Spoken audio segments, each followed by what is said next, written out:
Whether you were brought here to honor the retirement of our respected professor, Dr. Santiago, or were drawn in to learn from the wisdom of Dr. Robinson, your presence at this event is an honor. I cannot stress too much the importance of gatherings such as this, to bring together such a diverse group in celebration of a rich educational career, in examination of a tumultuous history, and in the creation of a more just future.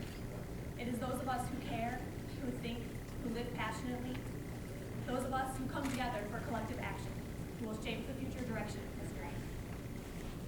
I would also like to extend a special thank you to the sponsors of this event, the Peace Center and the Transnational Research and Education Laboratory, for their support. If you would like to join the Peace Center's mailing list or donate to the cause, please fill out this colored slip that you'll find at your seat and leave it at the table outside the hall after this event. Last but certainly not least, I would like to thank Dr. Robinson and his wife for coming all the way out to Michigan in this terrible weather to spend time with us. Dr. Yvette Heider for her guidance and wisdom in the planning of this event. And of course, Dr. Santiago for his guidance and influential teachings. And now I would like to introduce my husband and avid student of Dr. Santiago, Brandon Soderman, to say a few words.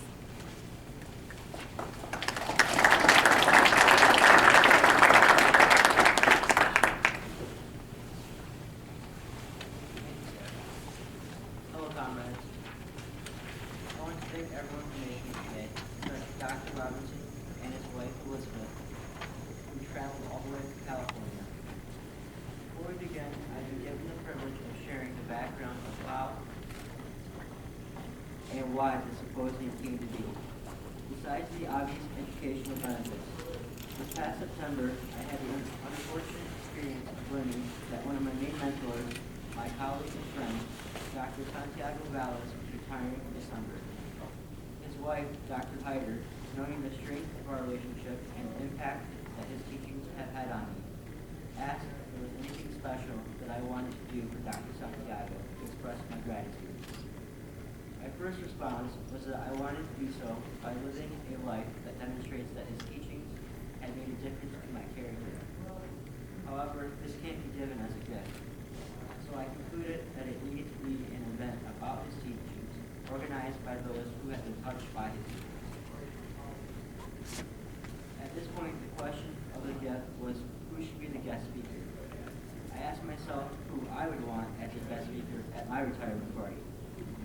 That's easy.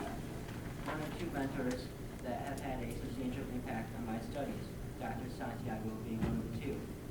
Now the question was, who is Santiago Santiago? Any student of Dr. Santiago knows that this is an easy question to answer.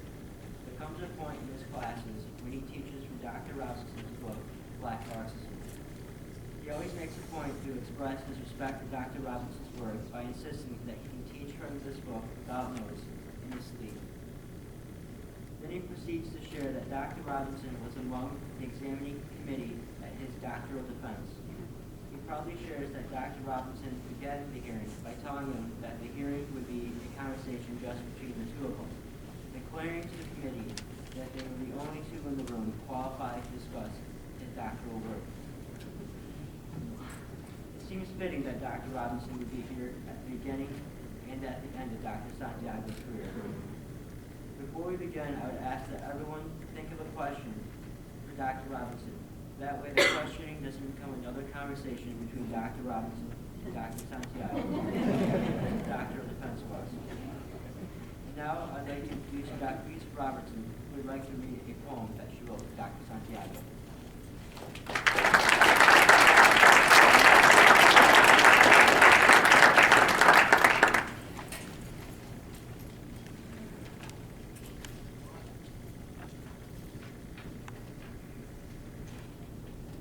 The poem is simply titled Tribute Poem or something.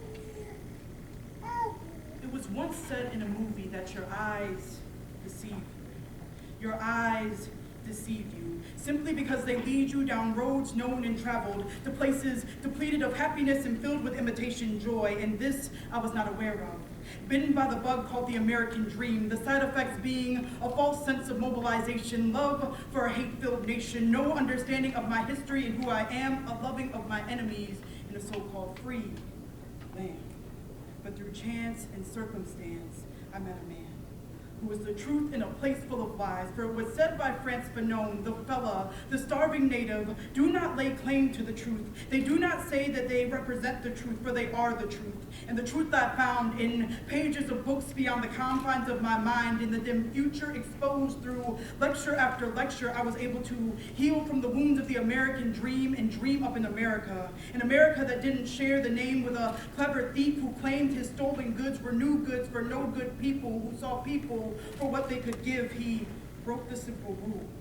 Act so that you treat humanity, whether in your own person or in that of another, always as an end and never as a means only if we would value each other more than the materials that can be obtained if we tame and chain one another. But respect and love isn't free. It's only obtained through the suppression of fear and knowledge from a wise one who taught me and many others that this world is very much like the Matrix, filled with tricks and loopholes that only 1% of the population know, but one can't stop many. And if many become one, that one can overcome, and we will be forced to be accountable for one another, build one another, and through building one another, we will build ourselves. So to say the least, I learned a lot from this man, this wise one whose name means St. James, the same saint who said, who is wise and understanding among you.